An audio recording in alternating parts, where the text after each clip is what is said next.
যখন বাংলাদেশে ডেঙ্গু আতঙ্ক, চিকুনগুনিয়া আতঙ্ক, তখন আবার নতুন করে শুরু হয়েছে নতুন আতঙ্ক জিকা।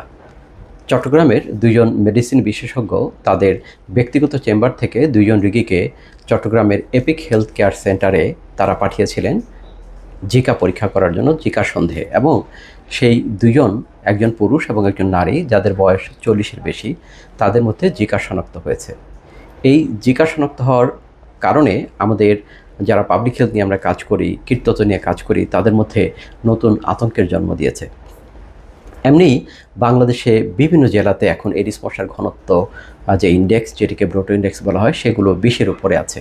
একদিকে ডেঙ্গু, চিকুনগুনিয়া, সঙ্গে যদি জিকা যুক্ত হয়, তাহলে বাংলাদেশের স্বাস্থ্য ব্যবস্থায় অনেক বেশি ঝুঁকি তৈরি করবে। এই মুহূর্তে 3টি রোগকে ম্যানেজমেন্ট করার জন্য সর্বোত্তম পথ হচ্ছে এডিস মশাকে নিয়ন্ত্রণ। যেহেতু এই 3টি রোগেরই বাহক হচ্ছে এডিস মশা, এডিস ইজিপ্টাই এবং এডিস অ্যালবোপিক্টাস। এবং আমরা যে মাইক্রোস্কোপে যে লার্ভাগুলো দেখছি, এগুলোই হচ্ছে এডিস মশার লার্ভা।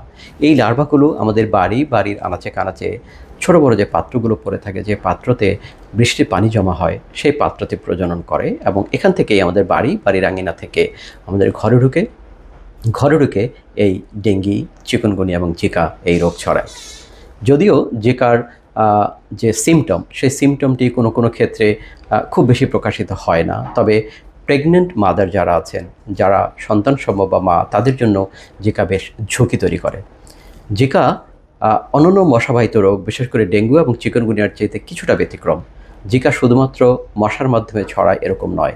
কোনো একটি ব্যক্তির যদি জিকা ধরা পড়ে, সেই ব্যক্তির যৌন যে যৌনক্রিয়ার মাধ্যমেও সেটি ছড়াতে পারে এবং ফিজিক্যাল কন্ট্যাক্টের মাধ্যমে, রক্ত ট্রান্সফার করার মাধ্যমে, এমনকি মা থেকে সন্তানের মধ্যে জিকাটি প্রকাশিত হতে পারে। সেজন্য জিকা অন্য দুটি মশাবাহিত রোগের চাইতে ব্যতিক্রম এবং এটি ভয়ঙ্কর।